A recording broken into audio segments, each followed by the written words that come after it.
Hello, and welcome to part 2 of Deathwalker Kills Things, where the Deathwalker kills more things.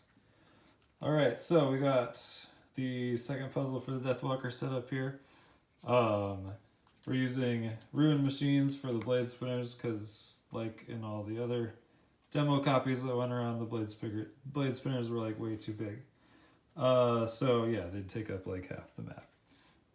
Alright, cool. So let's get started. We gotta kill all these things, and we don't have a lot of time to do it.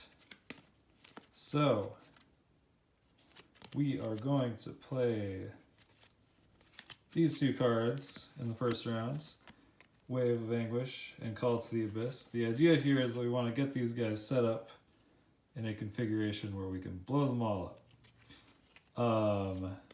And, you will also notice, perhaps, that I swapped two of these ability cards from the original puzzle. I screwed something up, had to swap those two cards in order to make it work. I'll explain that as we move along. So anyway, we're going to go on initiative 58, because we want to go between these two guys. So, blade spinners are going to go on 33. They're going to move 2 towards us, so this guy's going to come down here. This guy's going to come right there. And then we get to go. So we're going to use Wave of Anguish to just move 2. And we're going to move to that space right there. We could also move our shadow token. It doesn't really matter. And then the living spirits are going to go. So here's the trick right here. Is this guy is going to move. And we want him to move right there. And that's actually not legal if he has a range 2 attack, because if he has a range 2 attack, he wants to get to this space right here. So I had to swap these two around. So now he actually has a range 1 attack because his range is -1.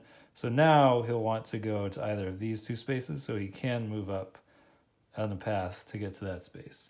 That's where I, the game creator, screwed up, because that sometimes happens even when you're the game creator. Anyway, all right, so this guy's going to move up there because he wants to get to that space. Then these guys can move in that fashion. And now we've got them right where we want them. All right, so that's the end of the first round. Oh, and then we're going to play Call to the Abyss. So each time we kill an enemy, we're going to create a shadow.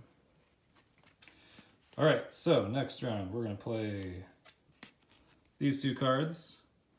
And we're going to go on initiative 28, because we want to go before anybody screws up our plans. All right, so the first thing we're going to do is we're going to move the shadow token up to 5 hexes. So it's going to move right there, the center of the blast radius. And then we're going to do Lingering Rot, which does attack 4 on everything adjacent to a shadow token. So we're going to do attack 4 on all these guys. It's just going to kill all the living spirits because they have shield 2 and 2 hit points. So that's enough to just blow them all up.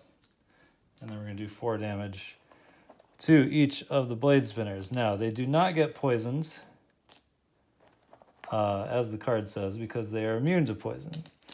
And that doesn't say that here, but we've added these little icons sort of underneath their other bonus abilities to show that they're immune to poison and wound. All right, so they take 4 damage. That goes away, but now because we have Call to the Abyss out, we're going to create a shadow in each hex where we killed an enemy.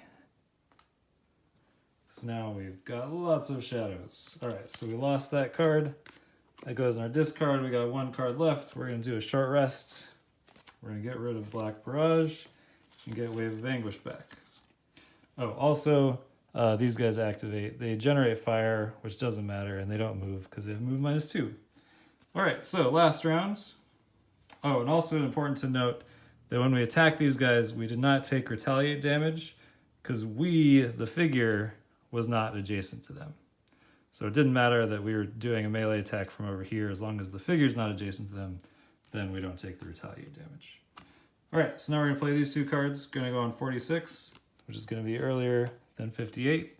Going to move all shadow tokens to hexes. So basically we just want to get all these guys next to our enemies, and then for each shadow token on the map, perform an attack 3 as if you were occupying that hex with a shadow. So basically, this shadow is going to do 3 damage, 3 damage, 3 damage, 3 damage. They both take 6 damage, which is enough to kill them both. And that's it. We win. It's another lost card, discard. Yay! Yay!